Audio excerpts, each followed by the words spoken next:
এই ইফতার মাহফিল করছি, এত মানুষ আপনারা আমাদের ইফতার মাহফিলে অংশগ্রহণ করেন, আপনাদের প্রতি কৃতজ্ঞতা জানানোর ভাষা আমাদের নাই। আসলে বিগত 15 বছর আমরা আপনাদের পাশে আসতে পারি নাই। আপনাদের হৃদয়ে যে দল, জাতীয় দল বিএনপি, এই হৃদয়ের দল শহীদ রাষ্ট্রপতি জিয়াউর রহমানের ভালোবাসার দল, বেগম খালেদা জিয়ার ভালোবাসার দল, তারেক রহমানের দল, এই দলের প্রতি আপনাদের যে ভালোবাসা, আপনাদের যে আবেগ আছে, সেই আবেগ এতদিন আপনারা প্রকাশ করতে পারেন নাই। এখন যখন সুযোগ হয়েছে, আপনারা এইভাবে এসে আমাদেরকে সহযোগিতা করতেছেন। আমরা যা আয়োজন করি তার ডাবল মানুষ এসে আমাদের এই ইফতারগুলোতে উপস্থিত হয়। এই জন্য আমরা আপনাদের সকলের কাছে ধন্যবাদ জানাই, কৃতজ্ঞতা জানাই। আমি আপনাদের সকলের প্রতি আবারও শুভেচ্ছা জানাই।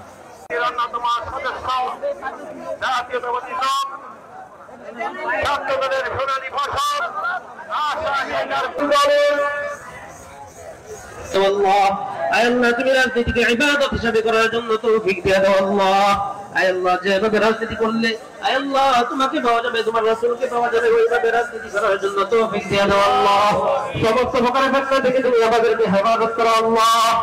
আল্লাহ তুমি আমাদের সকলকে কবুল আর মঞ্জুর করে নাও। যারা জানিয়াতে আমিন আমিন বলতেছে তুমি প্রত্যেকের মডেলের উদ্দেশ্যগুলিকে কবুল আমাদের সকলের রোজাগুলোকে তুমি কবুল আর মঞ্জুর করে নাও। যা কিছু বললাম, যা কিছু না বললাম আমাদের না বলা কথাগুলোকে তুমি কবুল আর মঞ্জুর করে নাও। আইদার সকল জানি না কারো জন্য কাপড়ের কাপড়টা রেডি হয়ে গিয়েছে, কাপড়ের কাপড় রেডি হয়ে গেছে। আল্লাহ মসজিদের পালকিটা আল্লাহ বাড়ির দিকে যাওয়ার জন্য প্রস্তুত হয়ে গেছে। তোমার কাছে যখন মালাকুল মউত পাঠাবেন, তারা তুমি মধুর কালেমা জারি করে ইল্লাল্লাহু মুহাম্মাদুর রাসূলুল্লাহ